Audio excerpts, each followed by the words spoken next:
कि भौतिक नश्वर वस्तुओं में ठोकर खा कर करते, लेकिन कोई भी वस्तु नहीं मिल रही। मनुष्य बुद्धि की अज्ञानता जिसने अपने सुख, सुविधा और निर्बंधन को भुला दिया। भौतिक दृष्टि गोचर वस्तुओं को अपना सुख का आधार बना दिया, और इसमें जब भौतिक वस्तुओं में सुख न मिला तो तरफ तरफ से इस मनुष्य को बनाया, और बनाकर पूरे बोध में, पूरे ज्ञान में, पूरे आनंद में जब उसने इन जीवों को भेजा तो उसने एक विधान बनाया कि मैं तुमको काल को सुपुर्द करता हूं, तुम नीचे जाओ, मेरे हुक्म को मानो, तुम वहां होश में रहना, जागते रहना, मुझे याद करते रहना, लेकिन मैं मौत और मसलत से तुमको नीचे भेज रहा हूं। जीवात्माओं के भंडार को उस मालिक ने, उस सत्पुरुष ने, उस अगम अलग और अगम और अनामी पुरुष ने अपने से अलग कर दिया, और सत्पुरुष ने काल के हवाले इन जीवों के भंडार को कर दिया। दो धारें उतारकर उसने ऊपर से नीचे भेजी। एक जिस धार से जीवों को उतारा गया वो बराबर जारी है, और एक धार से संतों को उतार दिया, और विधान उन्होंने बना दिया कि जब जरूरत पड़ेगी, जब आवश्यकता होगी, जब जीव भूलेंगे, जब वो अज्ञान होंगे, जब वो तड़पेंगे, बेसहारे हो जाएंगे, तो मैं उत्थान के लिए इन संतों को भेज रहा हूं, जो बराबर उस जमीन पर, उस मानव तन में जिसमें जीवात्माएं फंस जाएंगी, उसी तन में वो भी रहेंगे। उनको मेरा पूरा बोध होगा, पूरा ज्ञान होगा, उनको पूरी शक्ति होगी, उनमें पूरा आनंद होगा, मैं उनको वहां रखूंगा। उस समय और काल तक, जब तक जीवों में बोध रहेगा, तब तक उनको अज्ञात गुप्त रखूंगा। उनका परिचय, उनका भेद संतों का कोई नहीं जान सकेगा, न जान पाएगा, न वो संत जनाएंगे। बहुत काल, बहुत मुद्दत, बहुत सदियां, बहुत युग बीत गए। होते होते जब तक बल था, जब तक ज्ञान था, जब तक हिम्मत थी, जब तक साहस था, मन में विकल्प था, तब तक तो संतों को आने की और प्रकट होने की कोई जरूरत और आवश्यकता नहीं थी।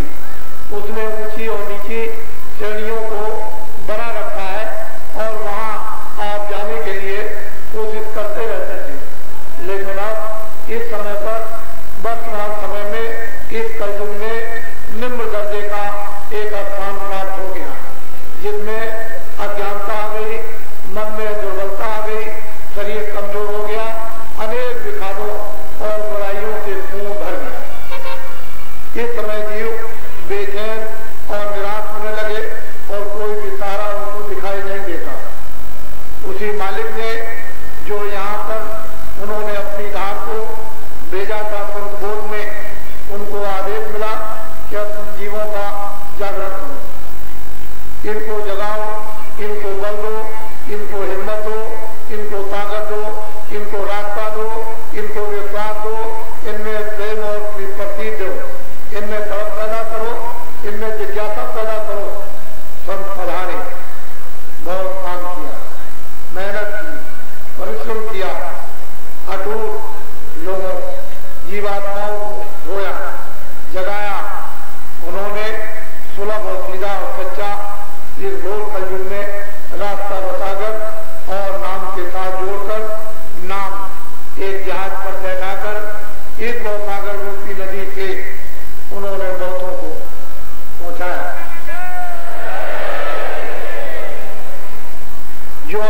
जीवात्मा हुई है वो सत्पुरुष की है, वो अलग पुरुष की है, वो अगम पुरुष की है और अनादि पुरुष की।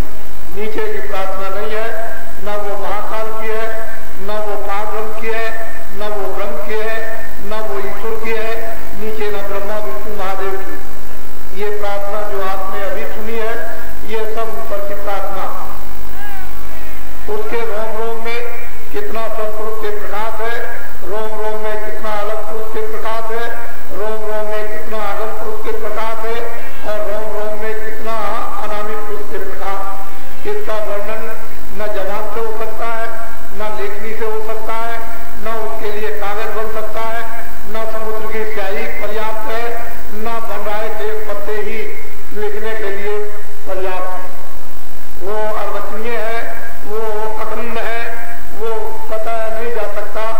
जब ये जीवात्माएं, जब ये रूहें यहाँ से आजाद होकर निर्मल और साफ होकर उस रास्ते से जब जाती हैं और वहां पहुंचती हैं, उनको स्वयं उनको बोध होता है। उस जीवात्मा में स्वयं ज्ञान, उस जीवात्मा में स्वयं शक्ति, उस जीवात्मा में स्वयं आनंद, उस जीवात्मा में स्वयं प्रेम है।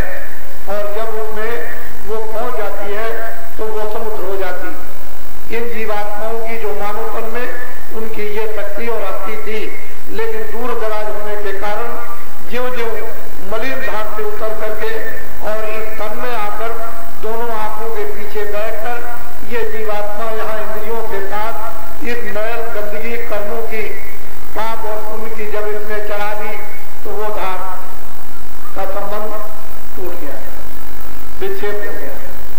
अब इसमें अज्ञान, अबोध इसमें, शक्तिहीन इसमें और इसमें ज्ञानहीन, इसमें विश्वासहीन, ये प्रेमहीन हो गई। और इंद्रियों के साथ क्षणिक चीजों में यही जीवात्मा जिसका बुद्धि आधार लिए हुए है, मन उसका आधार लिए हुए है, चित्त उसका आधार लिए हुए और प्राण उसका आधार लिए हुए है, वो जीवात्मा सत्पुरुष की अंश है। उसी की ताकत से ये सब काम करते हैं और आंख और कान और जबान ये सब उसी की ताकत से ये काम कर रहे हैं। इनके द्वारा जो मलिनता अंतःकरण पर आई, वो अंतःकरण ये नहीं है। जीवात्मा का अंतःकरण दोनों आंखों के सामने मध्य भाग में, इसको आपने गंदा कर लिया, मन का भी गंदा हो गया और जीवात्मा का भी गंदा हो गया। तो न मन से कुछ हो सकता है, न जीवात्मा से कुछ हो सकता है, न मानसिक संकल्प शक्ति विशुद्ध हो सकती है और न आत्मा की जागृत वो शक्ति प्राप्त हो सकती है, न उसकी आंख खुलेगी। दोनों गंदे हो गए। इसके लिए सहयोग की, इसके लिए सहायता की जरूरत और आवश्यकता है। मैं ऐसा सोच रहा हूं कि देश के लोग, देश के हर प्राणी धर्म की तरफ सुनने के लिए अग्रसर होना चाहते हैं।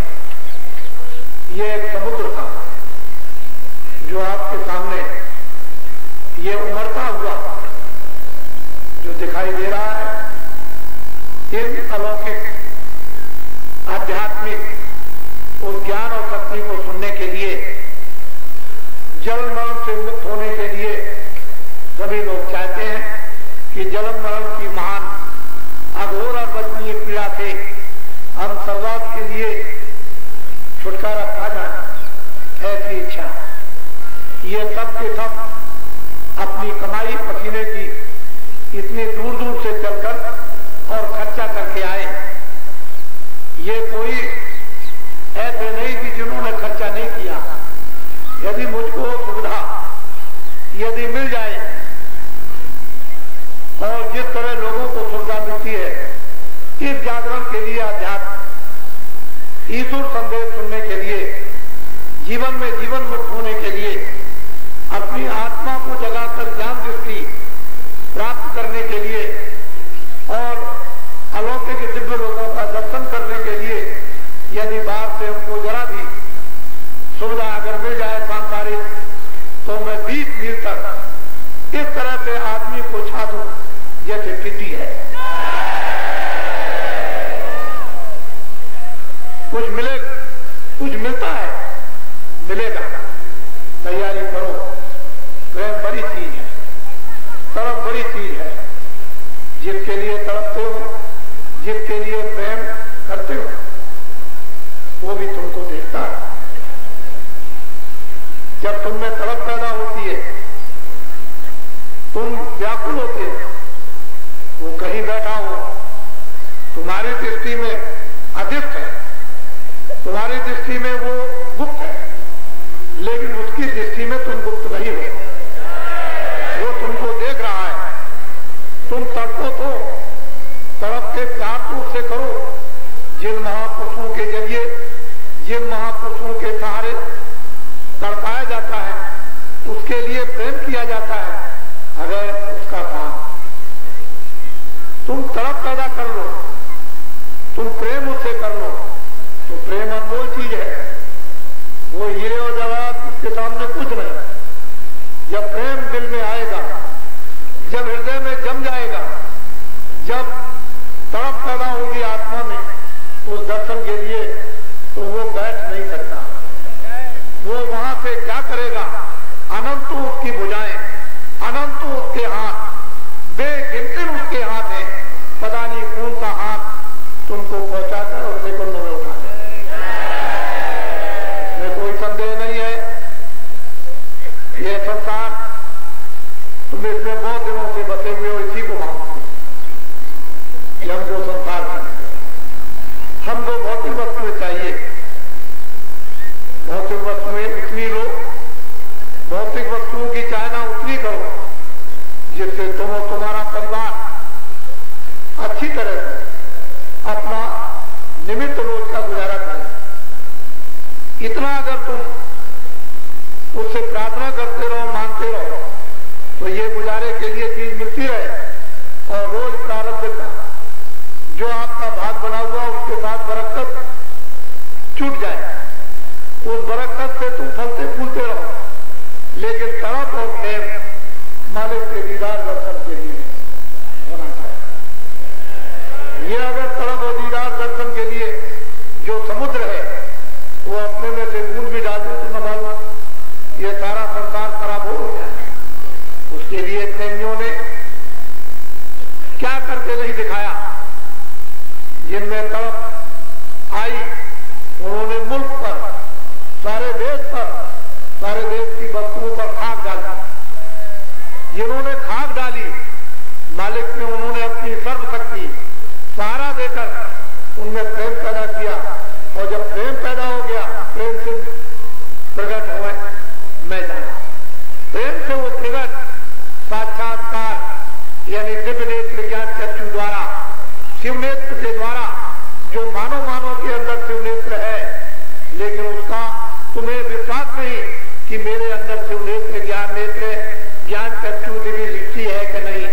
किताबों का संदेश सुनते हो, दिव्य दृष्टि ज्ञान नेत्र शिव नेत्र आता है, लेकिन व्यक्ति के अंदर मानव शरीर में जो जगाने के लिए तुमको अधिकार दिया गया, थोड़े समय के अंदर तुम उस अधिकार का उपयोग नहीं करते। इसलिए क्यों नहीं करते हो कि तुमको महापुरुष ये तरफ पैदा करने वाले मिलते नहीं, न वो प्रेम देने वाले मिलते, न वो रास्ता देने वाले मिलते हैं। इसकी वजह से न तो उसके लिए तड़प है, न उसके लिए प्रेम है, न वो हमको मिलते हैं, तो दोनों तरफ से चले जाते हो और संसार भी तुम्हारे काम और साथ नहीं आता। ये भी वक्त पर छोड़ जाता है, घृणा करता है। देखते देखते क्या हो गया, थोड़ा सा लोकाचार के लिए रो लेता है और फिर लोकाचार का काम कर देता, लेकिन बाद में इनके साथ कोई जाने आने वाला नहीं। ना तो आया था साथ में, न जाएगा, न तुम कुछ लेकर आए, न कुछ लेकर के जाओगे। लेकिन यह है कि निर्धन भी पेट भर लेता है, भिखारी भी पेट भर लेता है, अमीर भी पेट भर लेता है। पर आपको ये सब चीजें बुद्धि के द्वारा यदि विवेक हो जाए तो समझने को मिले, और बुद्धि में विवेक न हो तो अपना भी विश्वास तुमने प्रारंभ का खो दिया, भगवान का भी विश्वास तो चला ही गया, महात्मा मिलते नहीं उसका विश्वास तुम्हें कैसे आएगा। किताबों में बोध नहीं है, वो समझ नहीं है, तो किताबें कैसे तुम्हें विश्वास दिला सकेंगी। वो तो अच्छा लिखा हुआ है, इसलिए तुम चारों तरफ से एकदम से खाली हो गए, सबको छोड़ बैठे, देवी देवताओं को छोड़ दिया, धर्म पुस्तकों को छोड़ दिया,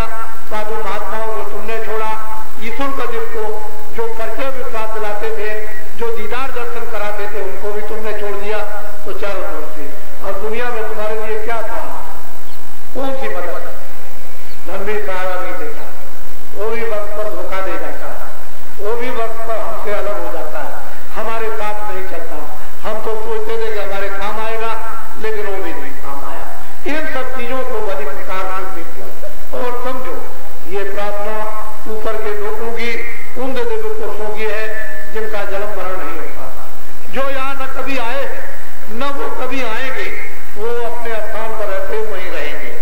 संतों का पदार्पण उनके आदेशानुसार होता है और वो बराबर संत यहाँ रहेंगे। वो उस दरबार के दरबानी है, उस दरबार के चौकीदार हैं, जो दरबार में रोज हाजिरी देते हैं।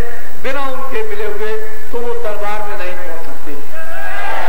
तुम बिना उनके मिले हुए भगवान के पास भी नहीं पहुंचोगे, ब्रह्मा के पास भी नहीं पहुंचोगे, विष्णु देव के पास भी नहीं पहुंचोगे, शक्ति के पास भी नहीं पहुंचोगे, निरंजन भगवान के पास भी नहीं पहुंचोगे, और ब्रह्म के पास भी नहीं पहुंचोगे, और पार्वती के पास भी नहीं पहुंचोगे, और महाकाल पुरुष के पास भी नहीं पहुंचोगे। तो वे सत्पुरुष के पास ऊपर कैसे जा सकते? वो तो ऐसा कोई दरबार का दरबानी मिलना चाहिए जो सब जगह हाजिरी देता हो, वो वहां की खैर खबर सुनाता हो और वो तुमको ले जाने की इच्छा रखता हो। ऐसा यदि देश के अंदर कोई न कोई रहनुमा, ऐसा ज्ञानी पुरुष, ऐसा वो तत्वदर्शी, ऐसा आने जाने वाला उस घर का सब वेद जानने वाला मिल जाए तो तुम्हें किस तरह से धीरे से ले जाए? वही युक्ति लगाएगा, वही उपाय लगाएगा, वही तरीका लगाएगा जिससे किसी तरह से तुमको वहीं पहुंचाया जाए। हमने कहा था आपको कि महात्माओं के पास सब तरह से जाल होती है, बड़ी से बड़ी मछली फंस सकती है और छोटी से छोटी मछली फंस सकती है, लेकिन वो देश और लक्ष्य उनका एक ही, आत्माओं का कल्याण। तुमको कहां कहां से निकालना है, किस किस जंगल और झाड़ी इंद्रियों की बसे पड़े हुए हो, किस मोह और काम और क्रोध में तुम डूबे हुए हो, उसको किस तरह से निकाल कर जाएंगे कि उनको वहां तक जाना पड़ेगा और जाकर के वहां खड़े होकर फिर तुम्हें बताना पड़ेगा, फिर वहां से निकालना होगा। काम और क्रोध, लोभ और मोह और अहंकार ये छोटी चीज नहीं है। ये मनुष्य को मूर्ख बना दे क्षणों में, मनुष्य को पागल बना दे ये क्षणों में। काम, क्रोध, लोभ, मोह, अहंकार ये मनुष्य को एक क्षण के अंदर बुद्धि को खत्म कुछ ना रहे पशु बना दो, फिर उसको ज्ञान क्या होगा? किस तरह तुम काम में, किस तरह क्रोध में, किस तरह लोभ में, किस तरह मोह में, किस तरह अहंकार में तुम किस फंसे हुए हो, किस लिए अहंकार करते हो? क्या तुम्हारे है? तुम देखते नहीं हो? हर घाट पर जाओ, क्या होता है? सिर फोड़ दिया जाता है, कपड़े उतरवा लिए जाते हैं, क्षणों में शरीर बदबू करता, कोई बात नहीं खड़ा होता, जानवर से भी मनुष्य में ज्यादा बदबू होती है। ऐसा अनमोल मनुष्य तन जिसमें आत्मा बैठा दी गई हो भवसागर रूपी नदी से पार करने के लिए, और तुम अभी तक कुछ नहीं। तुमने महात्माओं को न कभी पहचान पाया, न तुमने कभी पहचानने और उनके पास जाने की शक्ति।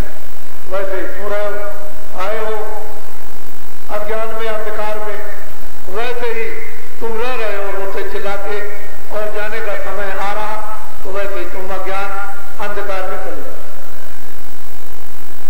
क्या तुमको जीवन का अनमोल लाभ, कितने जनों की तपस्या, कितने जनों के पुण्य जो कभी किसी काल में वो जमा रह जाते हैं, तब तुमको ये अवसर कुछ ही वर्षों का मिल जाता है। जो भौतिक नाम से वर्ष बनाए हैं उन वर्षों का मिल जाता आपको, लेकिन वो भी पुण्य तुम्हारे पास नहीं। तुमने कुछ भी जमा नहीं किया कि आगे तुम्हारा कम से कम कुछ भविष्य बने, कुछ प्रारब्ध में तुमको कुछ मिले, फिर तुमको ये मनुष्य शरीर मिल जाए, करोड़ों वर्षों तक के लिए भी ये आपको पर्याप्त है। पशु योनि, कीड़े मकोड़े की योनि, नरकों की योनि में जाकर किस तरह की यातना वहां मिलेगी, किस तरह से चिल्लाओगी? तो ये बड़ा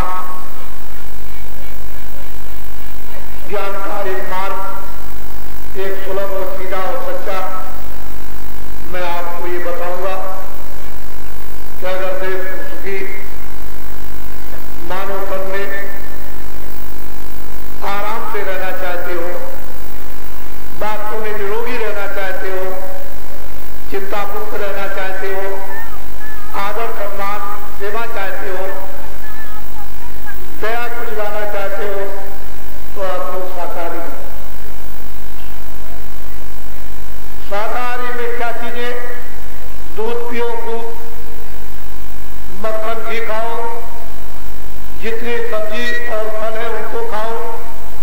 जितने मोटे और महीन अनाज है उनको खाओ।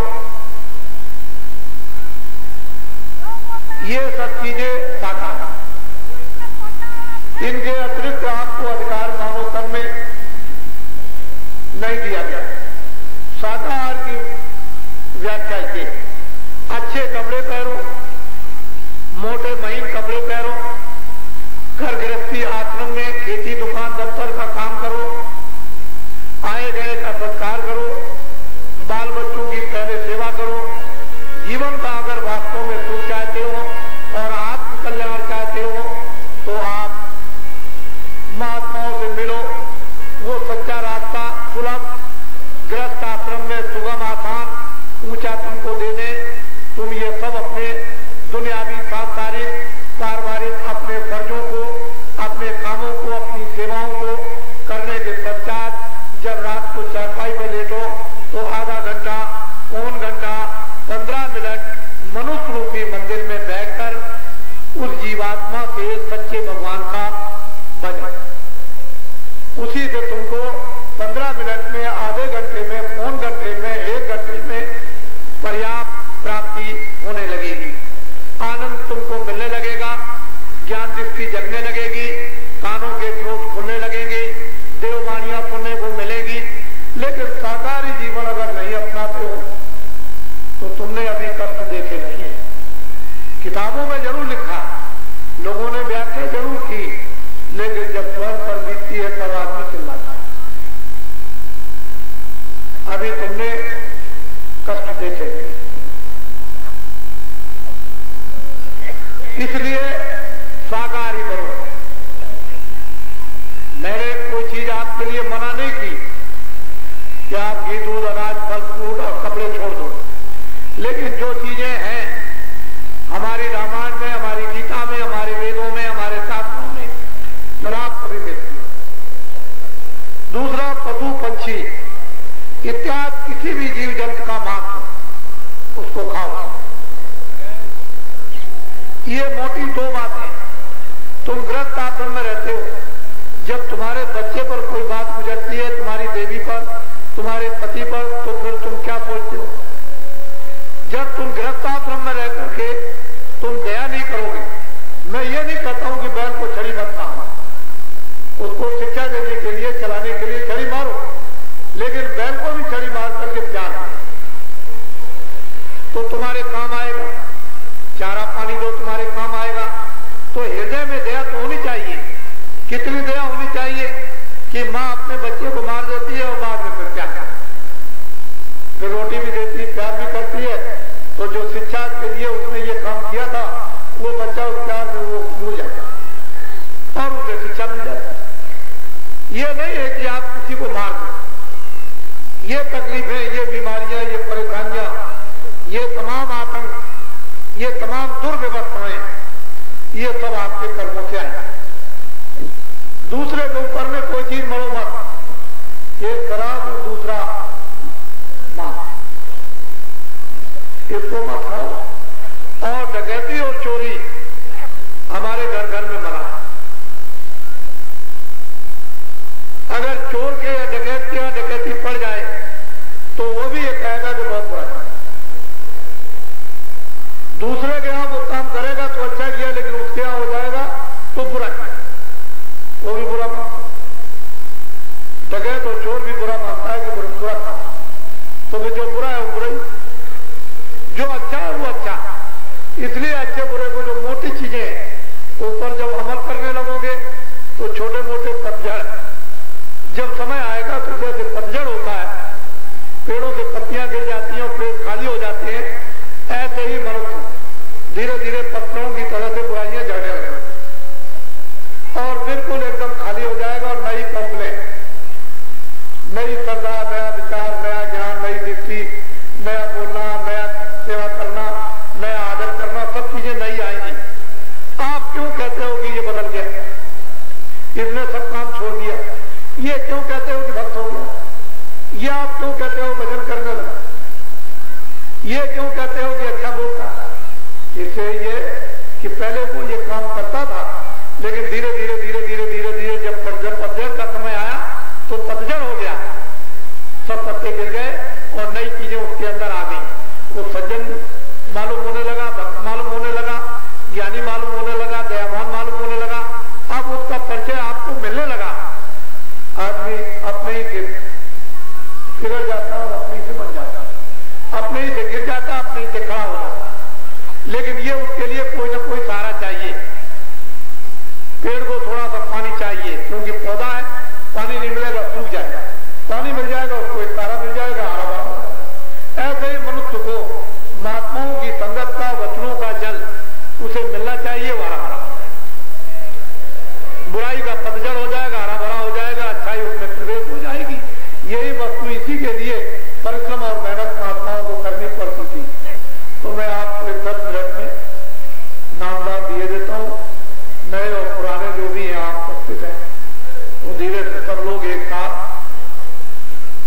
भगवान के नाम को जो मैं बोलूंगा आप लोग बोलना, कोई आगे पीछे नहीं बोलेगा। जो नाम मैं बोलता जाऊं आप बोलते जाना, जब मैं चुप हो जाऊंगा तो आप भी चुप हो जाना। ये नामदान अनमोल है, पैसे से नहीं मिलेगा और इसका आप लोग दुरुपयोग मत करना।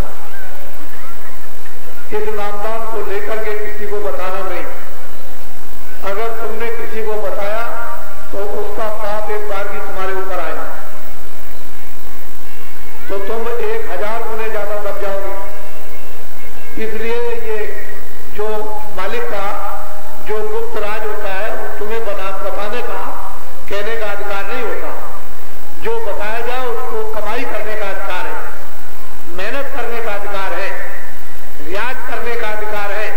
लेकिन कुश्ती लड़ने का अधिकार क्यों नहीं है कि तुमने अभी कोई पैलवानी तो की नहीं, अभी तुमने दांव पेच तो सीखा नहीं, तो तुम फौरन अखाड़े में गिर जाओगे। इसलिए तुम इसको गुप्त रखना। जो तुमको दिखाई दे, जो तुमको सुनाई दे, तो भी किसी से घर वाले से मत कहना, उसको हजम करो। और जो तुमको बाहर से बताया जाए उसको भी हजम कर लो।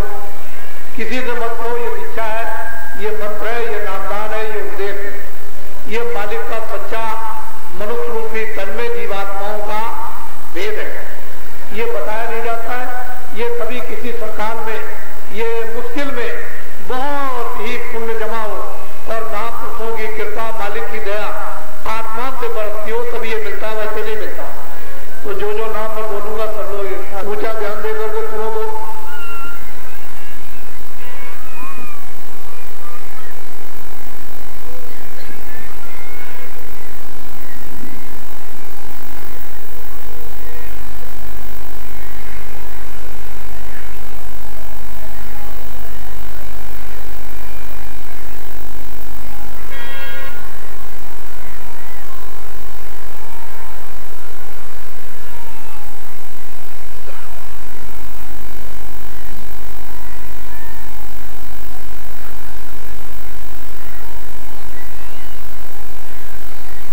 भजन बन जाएगा।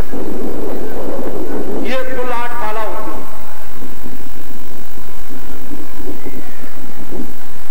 10 मिनट में सुमरन पूरा हो जाए।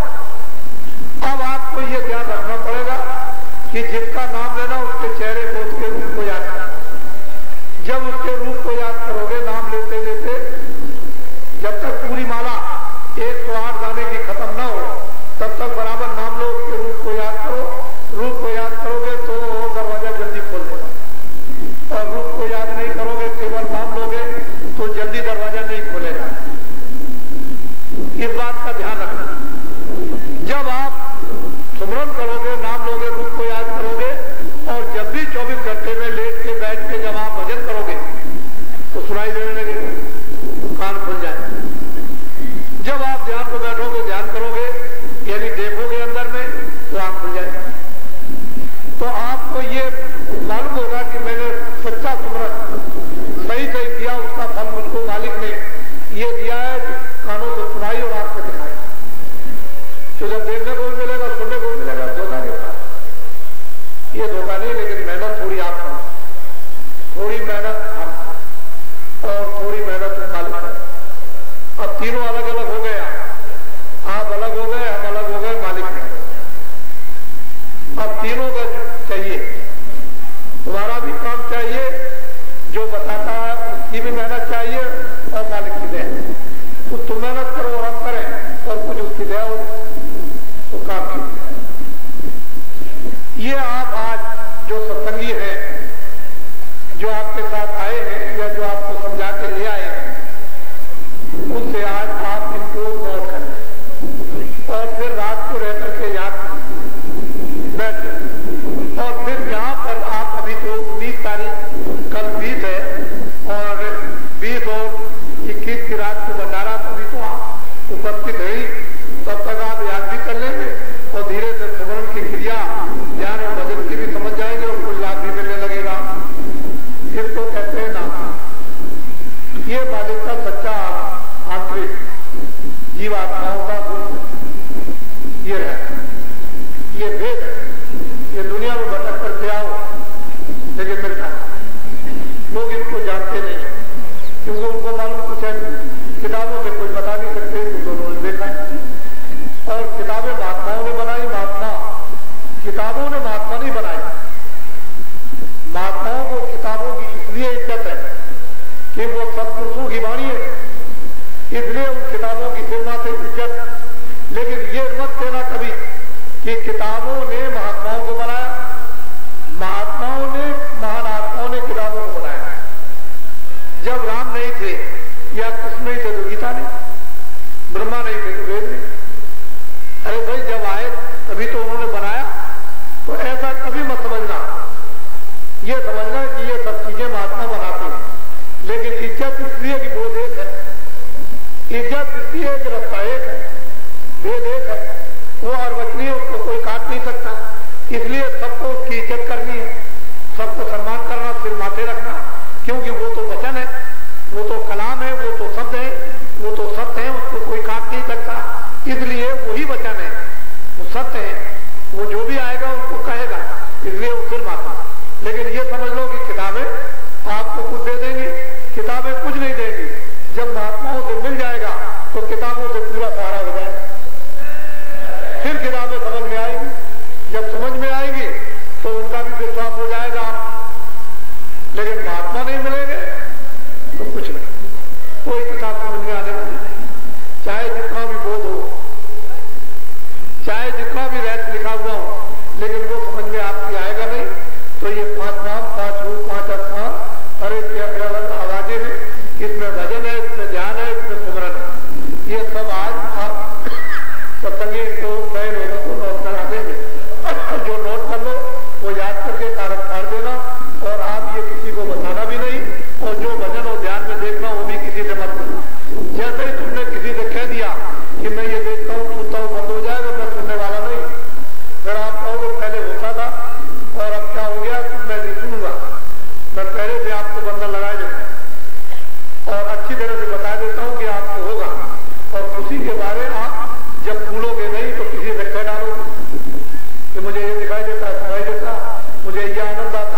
स्कूल चल रहा, बच्चों को शिक्षा फ्री दी जा रही, और एक अस्पताल बहुत बड़ा, जो ये सबसे बड़ा काम है ये जन सेवा का, वो आपका एकदम से जोर शोर के साथ, यानी मतलब ये बन रहा है, उसको आप सब लोग देखेंगे। यहां से पैदल चल करके महोली जाओ, दुरुटीला पर, और महोली में देखो कि कहां कहां पर किस तरह से पाइप लैंड जमीन खोद करके बिछाई और कहां कहां फर्श बने, और वो प्राचीन प्रसिद्ध दुरुटीला जिसमें गुरु जी ने भगवान का दर्शन किया था, वहां बिजली आश्रम की तरफ लगा दी गई, उसको भी देखिए। अपनी आंखों से सब सेवा कार्य, जन सेवा, उसमें कोई टेस्ट नहीं, किसी तरह का कोई भी टेस्ट नहीं। बच्चों को न कलम का, न कागज का, न स्याही का, न बैठने का, अपने घर से चले आए, किताब का भी नहीं, न कोई फीस, बच्चों को फ्री शिक्षा। अस्पताल बन रहा है, आप उसको देखिए कितने जोर शोर से, भी तो कितने दिन हुए, अभी तो मतलब ये है कि अप्रैल से शुरू तेजी से, और अभी क्या हुआ, और जल्दी ये जन सेवा बता दिए। ये देखिए पानी जा रहा, उसके लिए प्रबंध हो रहा, धीरे धीरे सब जो सेवा आप चाहोगे वो धीरे धीरे, यानी किसी प्रलोभन के बगैर होती चली जाएगी। आप इन सब चीजों को अच्छी तरह से समझने की कोशिश करो और उनको समझो। हम जन सेवा के कार्य कर रहे हैं, अंदर भी कर रहे हैं, बाहर भी कर रहे हैं। हमारे पास दोनों रास्ते हैं कि आप ये भी सेवा ले लो और आप कल्याण की भी सेवा ले लो।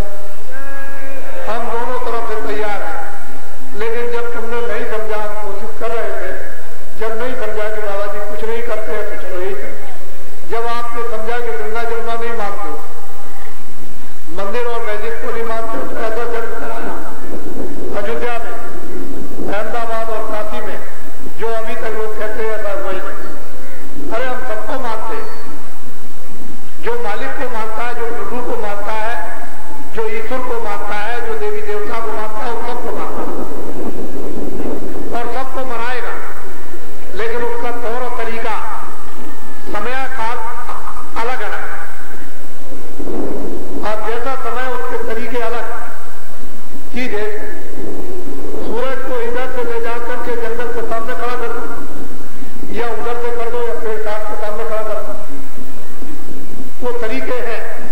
लेकिन ये चीज है